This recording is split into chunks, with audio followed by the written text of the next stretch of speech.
pessoal, sejam bem-vindos a mais um episódio do Pod das Psis. Hoje eu tô aqui com uma convidada muito especial. Vamos ter uma troca hoje muito bacana, de muito aprendizado. Tô com a doutora Camila Nicolucci, que é psiquiatra, docente na Universidade de São Francisco, e ela vai contar um pouquinho pra gente, não só sobre a trajetória dela, como também vamos entrar em alguns assuntos sobre medicação, sobre psiquiatria, falar um pouquinho desse momento que a gente vem vivendo, que a gente observa tanto adoecimento. Seja bem-vinda, doutora! Muito obrigada pelo convite, fico muito feliz. É sempre muito bom a gente poder falar um pouquinho a respeito de saúde mental, né? Porque eu acho que tem tanto estigma, tanto preconceito, e eu acho que quanto mais a gente fala, mais informação a gente traz, menos as pessoas ficam constrangidas em falar a respeito, menos as pessoas ficam com preconceito em tratar, em procurar ajuda, né? Então, eu fico muito feliz com o convite, agradeço muito. Imagina. Doutora, conta um pouquinho pra gente sobre a sua história, como que você caminhou até a psiquiatria, como é que foi tudo isso? Eu não queria ser clichê, sabe? Mas é um pouquinho, assim, eu sempre quis fazer medicina. Então, sempre foi, eu falava pra minha mãe, eu queria fazer medicina, ser professora e ser bailarina. Então, eram as três coisas. Minha mãe falava, mas eu acho que é muito difícil você fazer as três coisas, você precisa escolher uma delas. No final das contas, eu sou formada em balé, dei aula de dança até o começo da pandemia. Nossa, que legal! Aqui? Em Bragança. Ainda pretendo voltar, mas é que agora eu tô com bebê, então tá mais difícil. Dou aula na faculdade e fiz medicina, então acho que eu consegui realizar os 3 desejos que eu tinha de infância. E são 3 desejos que requerem muito empenho. Requerem muito empenho e eu não consigo te falar qual é o que eu prefiro, assim, eu gosto das 3 coisas do mesmo tamanho, assim, né? Eu amo dar aula, amei fazer faculdade de medicina, sempre foi um sonho, foi um desejo, não foi fácil. Quando eu entrei na faculdade de medicina, eu já queria trabalhar com alguma coisa da cabeça, mas eu tinha um pouco de dúvidas sobre psiquiatria ou neuro, então eu não tinha muita noção do que era o que, sabe? Eu não sabia muito a diferença. E aí, conforme eu fui fazendo a faculdade, eu fui me apaixonando cada vez mais pela psiquiatria. Então, quando eu me formei, eu já tinha certeza do que eu queria. E que eu queria fazer lá, em Bragança mesmo, né? Então, eu terminei a faculdade, prestei residência lá em Bragança, fiz a residência lá. Não sou. Eu sou de Matão, que é interior de São Paulo, perto de Ribeirão Preto. É longe, hein? É longe. E é quente, né? Cheguei em Bragança, um frio. Eu falei, gente, eu não tenho roupa pra esse lugar. E aí, eu me mudei pra Bragança. E fiz a faculdade de medicina lá, fiz a residência lá. E logo que eu saí da residência, durante a residência eu já comecei a fazer meu mestrado. Então, logo que eu saí da residência, eu já fui contratada lá, tanto para o hospital quanto para dar aula. Então, eu tô lá direto, de 2004 até hoje, fiquei. Então, era um desejo, né? E aí, eu comecei a fazer meu mestrado. Meu mestrado eu fiz em Bragança mesmo, né? Na Universidade de São Francisco. E a minha pesquisa foi feita... Você chegou ali e se apaixonou também. Me apaixonei pela docência, por tudo. A minha pesquisa eu fiz em Portugal, na Universidade de Coimbra. E aí eu defendi aqui no Brasil. E agora eu tô tentando terminar meu doutorado, que a pandemia deu uma atrasada nos planos. Que é uma tarefa bem árdua, né? Às vezes eu sempre penso isso, o profissional que olha de fora e pensa que é estudar, só não. É um investimento emocional, de dedicação muito intenso, muito forte. E pesquisa é muito pouco valorizado, né? Então, quando a gente faz pesquisa, é um negócio que você... É por amor mesmo. Por exemplo, toda a minha pesquisa em Portugal, toda a minha ida em Portugal, tudo, ter ficado lá, hospedagem, avião, tudo foi do meu bolso, né? Não teve financiamento algum. Então, é um investimento financeiro em algo que, né... O retorno é muito pequeno. Eu pensei muito na situação da pesquisa recente com a pandemia. O quanto acho que a população tomou ciência do quanto que é importante aquela pessoa que está lá, do quanto que o pesquisador teria que ser valorizado, mas não é valorizado, a gente sabe. Não é. Eu acho que agora na pandemia, eu acho que foi o momento em que as pessoas tiveram mais noção do tanto que a pesquisa é importante, né? Porque... e a velocidade que as coisas tiveram que acontecer para que a gente tivesse vacina, para que a gente conseguisse voltar à nossa rotina, para entender a doença nova, né? Então eu acho que foi um momento em que todo mundo teve essa percepção mesmo, mas ainda estamos engatinhando, né? Sim, ainda tem muito pouco sendo feito pelo pesquisador, pela área da pesquisa. Mesmo. Aqui no Brasil eu acho bem complicado. Complicado. Lá em Portugal ela é mais valorizada, realmente. E é mais comum, assim, as pessoas estão mais envolvidas na pesquisa. Sim. É muito comum que o universitário já faça esse link com o mestrado, Sim. já faça um link com o doutorado. Aqui é bem menos, mas também porque, assim, ó, eu faço pelo meu prazer, assim, porque eu gosto, porque eu queria dar aula, porque eu gosto de pesquisar, porque se você for pensar em retorno financeiro, não há algum, Sim. assim, zero. Sim, mesmo a residência, eu sempre penso quando abria as provas para residência na psicologia, o quanto que tinha que estudar, a dedicação que tinha que ser pro salário. Pro que vinha, pra bolsa, né? Pra bolsa, não é um salário, é uma bolsa. É totalmente incompatível. É incompatível, é muito pouco ainda, né? Eu acho que a gente tá engatinhando, mas eu sou otimista, né? Então eu tenho esperanças boas, assim. Tenho boas esperanças. E aí, pensando um pouquinho, até pegando esse gancho que você falou da pandemia, eu notei um aumento gigantesco e aí é sempre o dilema que eu fico. Aumentaram muitos casos, ou a gente ficou sabendo mais, ou esses casos chegaram muito mais nos nossos consultórios. Tanto de ansiedade quanto depressão e outras questões emocionais também muito graves. O que a doutora acha que foi? Eu acho que um pouco de tudo, assim. Eu acho que a demanda que a gente tem nos últimos tempos está muito mais intensa, né? Eu acho que a gente vive com a internet, com as redes sociais, momento com WhatsApp, né? Momentos que... muito imediatista, né? A gente virou muito imediatista, assim. Antes, a gente queria saber alguma coisa, a gente tinha que fazer uma pesquisa na biblioteca, a gente tinha que esperar. Eu queria conversar com alguém, eu mandava uma carta, a pessoa tinha que receber a carta, ler a carta, me responder a carta, né? A gente exercitava mais a espera. Sim. Hoje, se eu quero saber qualquer coisa, eu dou um Google no meu celular, Sim. né? Então, é tudo muito rápido. E eu acho que essa velocidade, ela não acompanha muito a nossa parte emocional, ela Sim. não acompanha... Né? Então, a gente tem um estresse constante, uma necessidade de produção constante. Né? A gente não sabe mais ter tédio, a gente não sabe mais ficar parada sem fazer nada. Você tá parado, você tá fazendo o quê? Você tá mexendo no WhatsApp, você tá mexendo no Instagram, né? A gente não fica mais, ocioso 100%. Tipo, eu vou ficar aqui sentado na rede, vendo o sol. Sim, pensando Quantas vezes a gente faz isso? Não. Né?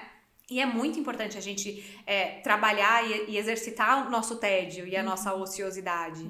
A gente precisa descansar a nossa mente, desacelerar o nosso corpo, né? E eu acho que o fato da gente não conseguir fazer isso, e também até de uma culpa capitalista, né? Vou entrar até nessa questão, de ter que produzir o tempo todo. Então, se eu não estou produzindo, meu Deus do céu, eu não estou produzindo, né? Então, é uma cobrança também dessa produção. E aí, isso faz com que a gente adoeça. Então, eu acho que esse aumento do número, de fato, é por conta da nossa nova estrutura de vida, dessa rotina e da demanda muito intensa que a gente tem. Se você não estiver produzindo, se você não estiver antenada, se você não souber de todos os assuntos, você tá fora. Sim. Né? Tem uma questão também de, a pandemia trouxe muita angústia, muitas questões, então isso aumentou de fato o número de transtornos mentais. Mas, por outro lado, também tem a questão de que a gente tem um pouquinho mais de informação, um pouquinho mais de conhecimento e a gente procura um pouco mais de ajuda. Né? Porque eu acho que antes... Ainda é assim, mas eu acho que antes o preconceito era muito maior, o estigma era muito maior. Imagina, isso daí é frescura, vai trabalhar que você melhora. Então eu acho que tinha muito disso, né? Então eu acho que as pessoas estão começando a ter um pouquinho mais de consciência do tanto que a nossa saúde mental, ela envolve todo o resto do nosso organismo. Ela precisa de cuidados. Então eu acho que isso também fez com que aumentasse a demanda de procura. O que eu acho ótimo, porque se tem uma alta demanda na psicologia, significa que as pessoas estão procurando terapia e elas não estão esperando adoecer para procurar ajuda. Exato. Né? Então eu acho que isso é um ponto positivo. Elas entendem já que não precisa chegar num ponto desesperador. Exato. Que elas podem se cuidar, que tem ali um processo. Ainda bem, né? Então eu acho que é um discernimento que vem surgindo aí que é excelente, né? É um fator de proteção. Então eu acho que tem as duas coisas um pouquinho, assim, tanto o aumento, mas também o aumento da procura por conta das pessoas conseguirem ter a maior compreensão mesmo acerca das doenças, dos transtornos mentais, né? E chama a atenção da doutora o quanto que cada vez mais jovens estão adoecendo? Chama muito. O número de criança e adolescente com transtorno mental tem crescido muito nos últimos tempos, né? Eu não quero ser a porta-voz maldade contra a internet, mas a gente vê muitas pesquisas que têm essa relação também, né? As redes sociais, quando a gente fala de criança e adolescente, né, a gente está falando de uma faixa etária que está passando pelo processo de formação da personalidade. Exato. E como eu formo a minha personalidade? Eu preciso do meu ambiente, do meio, Sim. né? É a parte biopsicossocial. Sim. Então, é onde eu vivo, a cultura que eu tô inserido, a minha religiosidade, a minha família, a escola que eu frequento, os amigos que eu tenho, tudo isso vão contribuindo para formar a minha personalidade. Todas as minhas vivências, né? A relação que eu tenho com as outras pessoas. Sim. E aí, quando a gente acrescenta a internet, as redes sociais a esse contexto, a gente tá levando uma velocidade e um fluxo de informação muito intenso para uma mentalidade e uma parte emocional que ainda tá imatura. Sim, que não tá desenvolvido o suficiente. Exato. Então, quando a gente é criança e adolescente, eu não tenho tanta informação. Quem filtra a informação são meus pais, que eles falam isso é certo, isso é errado, isso é assim, isso é assado, né? Ou eu vou procurar em um livro, ou eu vou aprender na escola, vou aprender com aquele meu grupo de amigos. Hoje, não. Eu tenho uma velocidade e um fluxo de informação absurdo, né? E quando eu tenho essa quantidade de informação em uma personalidade ainda não formada, numa mente imatura, eu tenho... É como se eu bombardeasse aquela criança, aquele adolescente com um monte de coisa. Então fica difícil deles conseguirem filtrar o que é certo e o que é errado, e daí dá um conflito, assim, né? E esse conflito acaba adoecendo. Sim. Mas, doutora, eu penso muito até na função, não só função, mas no papel que os pais fazem.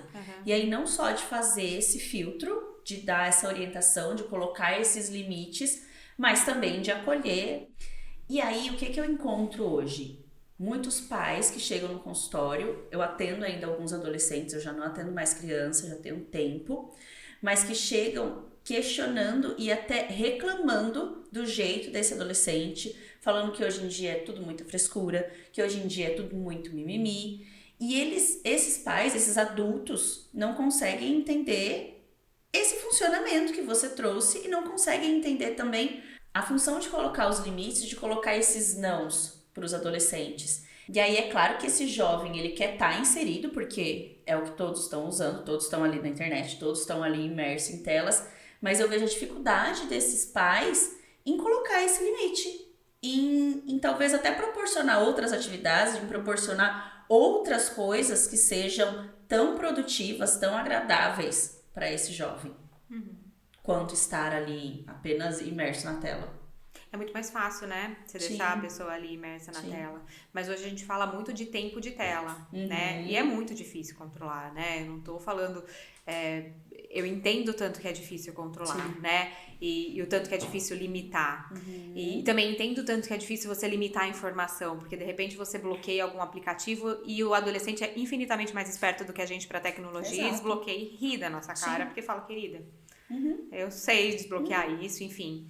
Então tem essa dificuldade, mas eu acho que a orientação acerca disso e conversar sobre essas questões e sobre esses excessos de informação é essencial, né? E eu acho que às vezes os pais esquecem um pouquinho desse papel, né? De direcionar do que é certo, do que é errado, do que pode, do que não pode.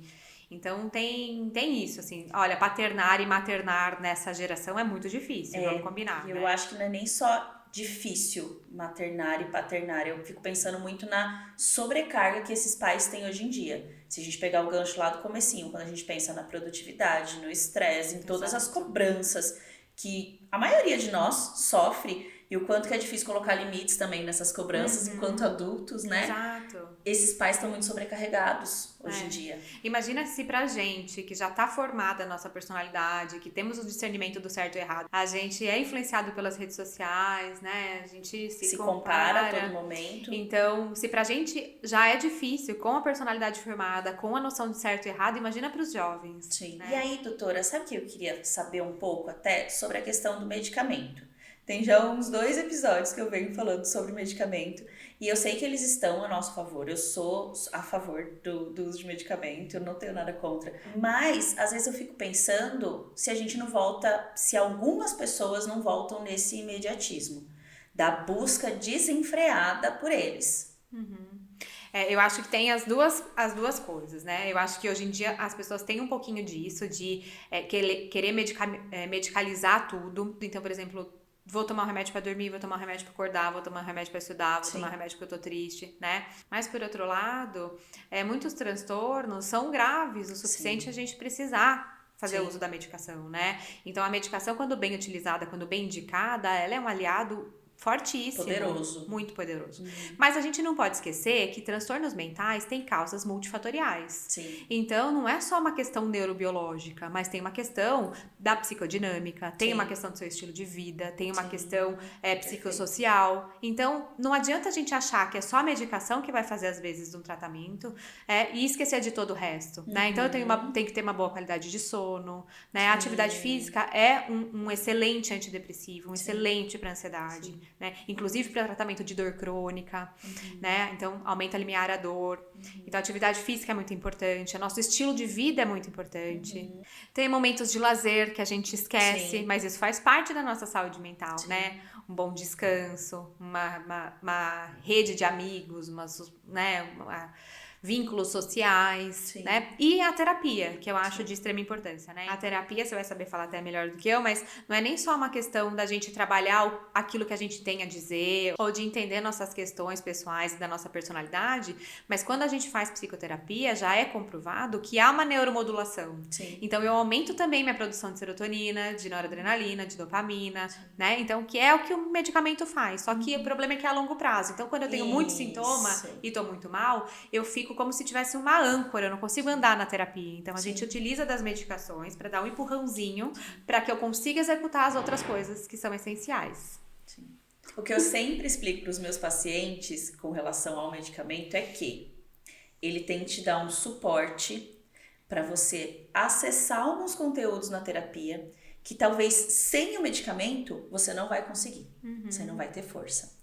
Por isso, são períodos, tanto de ter paciência com o medicamento, que ele também não é um remédio para dor de cabeça, tomou, passou, você tem que ter a paciência de adaptação com ele, de esperar os benefícios dele. A mesma coisa com a terapia. Então, um é para dar suporte para o outro. Eu acredito muito que, dependendo do caso, nenhum dos dois sozinhos vai fazer efeito. Nem só o remédio, nem só a terapia. Eles dois têm que caminhar em conjunto. E também os outros pontos que você trouxe. Quando eu penso, a maioria dos meus pacientes, eu acho que eles não aguentam mais ouvir isso. Eu falando de estilo de vida e de esporte. E de esporte, eu já falei até em um outro episódio, não é esporte só pra ficar bonito, só pra ficar magro. Não é isso. O esporte não é isso. E a gente aprendeu errado. É o esporte pro bem-estar, é o esporte para todos os benefícios que ele vai trazer. Pro corpo e pro emocional. Exatamente. Quando a gente fala de atividade física para nossa saúde mental, não precisa ser aquela coisa de faço 2 vezes por dia, por 1 hora, né? 20 minutos, 3 vezes por semana, pelo menos, já é o suficiente, desde que eu aumente a minha frequência cardíaca, desde que eu canse, né, gente? Porque também não é pra ficar... Você pode ficar 5 horas caminhando e nem sair uma gota de suor, Exatamente. né? Então, mas é importante se mexer, né? Mexer o corpo, porque a gente vai ter inúmeros benefícios, né? A atividade física... eu também é minha menina dos olhos, a atividade física, né? Eu sempre falo pra todos os meus pacientes. Então, faz muita diferença. E, às vezes, a gente consegue, inclusive, tratar quadros e até... diminuir tempo de uso de medicação, né? E aí, uma outra coisa que é importante a gente falar também, tempo de uso de medicação, né? O remédio não é tipo uma gripe que você vai tomar 5 dias, né?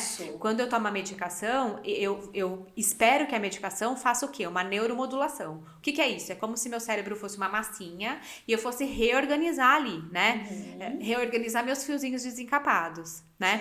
Então, isso demanda um tempo, né? De 6 meses a 1 ano. Os estudos mais novos falam de a gente manter a medicação até 1 ano, mas óbvio que cada caso é avaliado individualmente, né? A medicação demora um pouquinho para fazer efeito, precisa de um tempo para que ela comece, para que a gente comece a perceber os efeitos dela. Então, é como se eu estivesse enchendo um copinho com conta-gotas, né? Então, de 15 a 20 dias para o antidepressivo começar a funcionar, né? Então, tem tudo isso, né? E eu acho importante que a gente tenha essa percepção e que a gente tenha esse discernimento para que a gente não atropele as coisas, porque às vezes eu começo a tomar um remédio, tomo 3 dias e falo, pra mim não funcionou, vou parar. Né?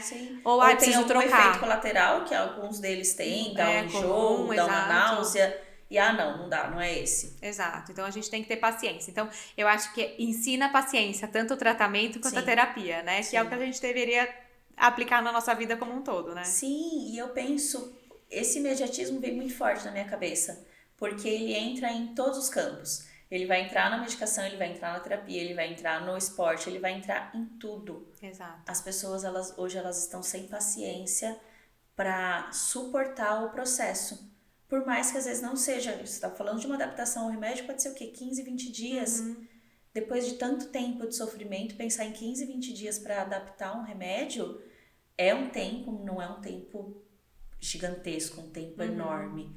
Para quem tem sofrimento, claro que é difícil, mas é uma alternativa, é uma possibilidade. Mas hoje eu observo que as pessoas, elas não têm essa paciência. É que nem quando eu falo para o paciente para fazer terapia, né? A pessoa fala, mas eu vou fazer terapia, demora muito, eu nunca percebo muito benefício. Mas quanto tempo você fez? Fiz 1 mês. Sim, mas por exemplo, você tem 35 anos. Você tem 35 anos vivendo assim, em 1 mês, você acha que você vai mudar 35 anos de vivência? Não vai, né? Sim, mas as pessoas às vezes chegam com essa expectativa. E aí passa 1 mês, às vezes passa 5, 6 semanas... E algumas não têm paciência consigo mesmo, com as suas histórias.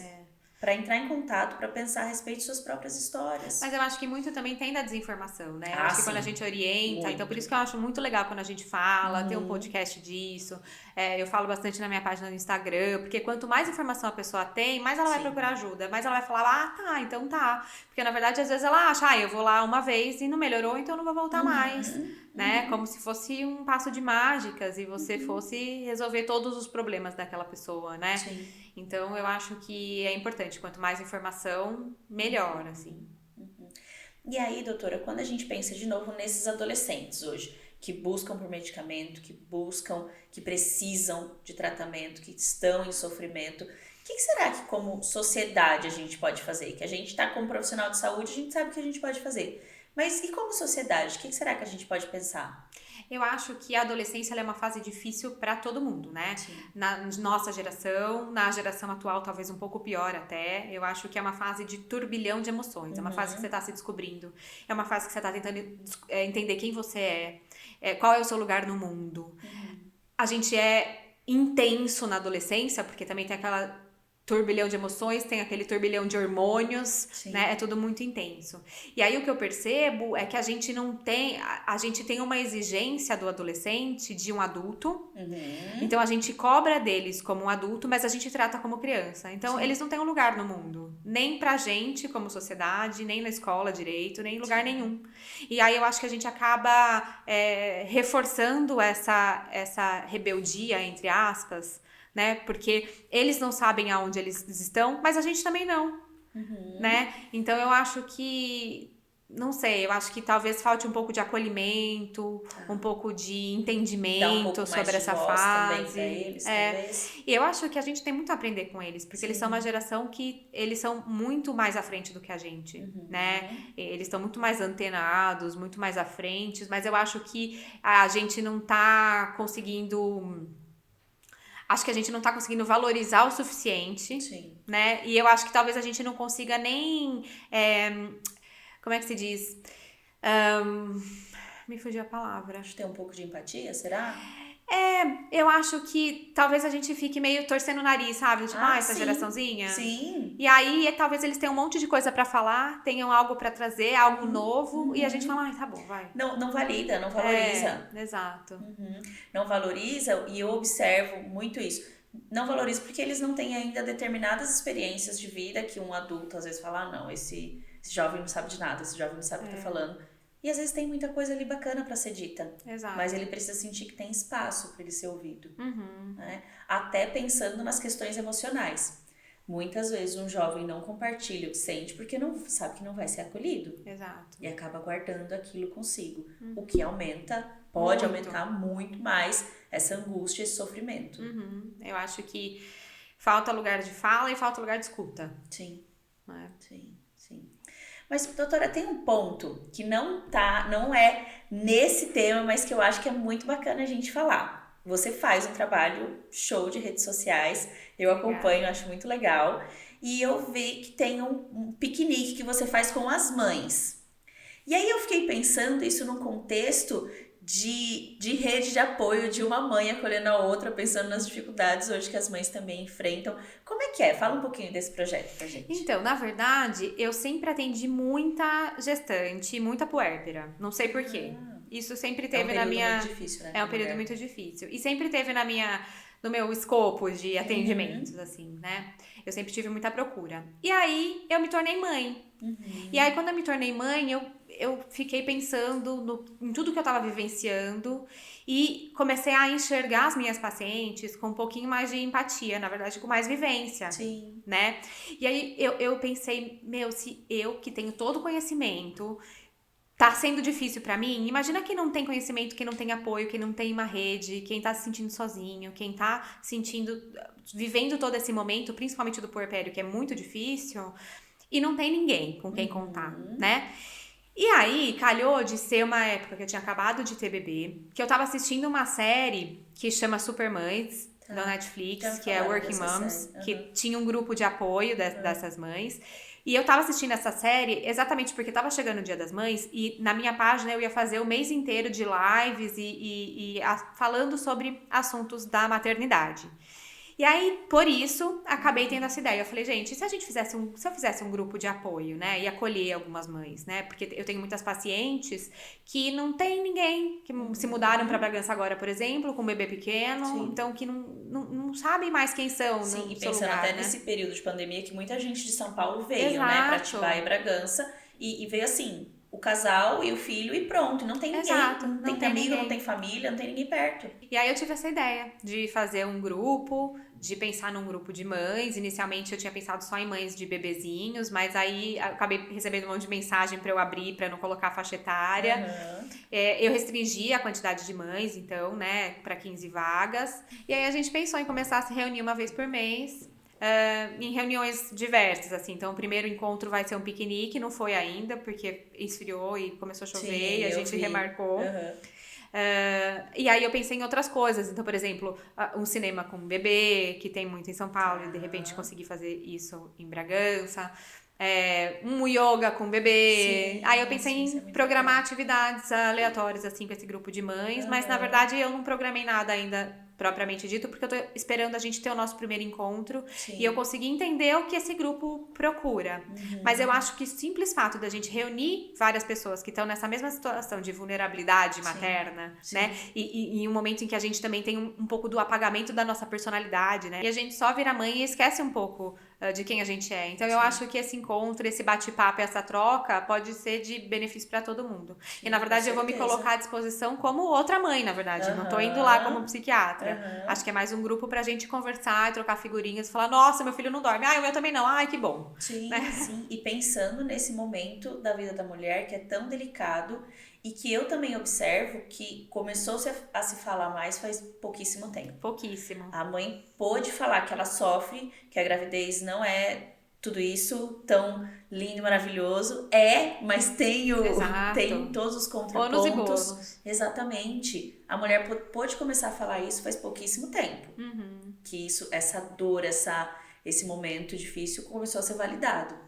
Então, é muito importante ela poder encontrar ali com outras, né, para compartilhar essa dor, compartilhar esses momentos difíceis. E na verdade, às vezes a gente tá sofrendo alguma coisa que é comum a todas e a gente acha que é só com a gente, né? Então, por isso que eu acho muito bom, assim. Então, eu acho que ainda não começou a ser executado, de fato, esse projeto, mas é um projeto que já tá no meu coração, assim, que eu espero que dê muito certo. Sim. E como é que tá sendo, doutora, conciliar tudo com o bebê? Tá sendo mais interessante do que eu imaginava. Matheus fez 7 meses, ele começou a comer agora, então facilitou muito, porque ele só mama no peito. Então acabou facilitando, porque antes eu ficava na demanda do mamar muito intensa, então ficava mais difícil de eu conseguir trabalhar. Ele também tá se adaptando um pouco melhor à minha ausência, porque no começo ele não queria dormir à noite, só queria ficar comigo o tempo inteiro, logo que eu voltei a trabalhar. E agora também ele já tá se acostumando um pouquinho mais com a minha ausência durante o dia. Então tá ficando um pouco mais fácil, assim. E eu achei que fosse ser mais difícil também me separar dele. E até que tá sendo ok. Mas eu tive que mudar bastante coisa na minha rotina, né? Já não tenho uma rotina maluca. Antes eu trabalhava até 10 da noite, agora já não é mais assim, né? Mas nem quero que seja, porque eu quero... É um outro momento da vida. Eu quero aproveitar o crescimento dele, enfim. Mas tá sendo muito legal, uma experiência incrível, assim, muito, muito bacana. Sim. E aí você trouxe os estudos até aqui, o dar aula, o quanto que isso te preenche, o projeto novo com as mães.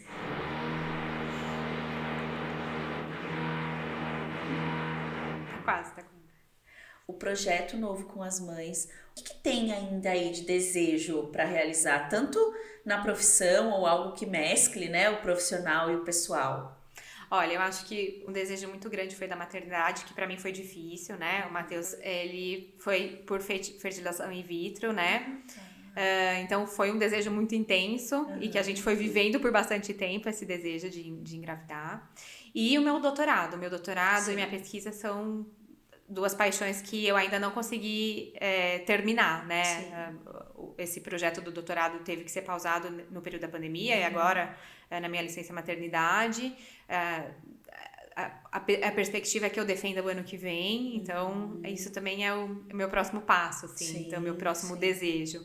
Mas eu vou falar que eu tô muito feliz na situação que eu tô agora, né? As duas coisas que eu sempre quis fazer na minha vida foi atender em psiquiatria e dar aulas. Sim. Então, estar inserida na universidade, dando aulas, que é uma coisa que eu amo fazer, e ter meu consultório, atender meus pacientes, são duas coisas que eu gosto muito. Então, eu acho que profissionalmente eu posso dizer que eu tô realizada. Financeiramente, nem tanto, mas profissionalmente eu tô realizada. Então, eu não tenho o que me queixar, na verdade, Sim, tá? Que bom, que ótimo. Tô muito feliz. Tá num bom momento. Tô num bom momento, graças a Deus. Legal, bacana. E tem, assim, um recado que você queira deixar para quem tá assistindo a gente, para quem tá acompanhando, pensando um pouco nesse cuidado em saúde mental.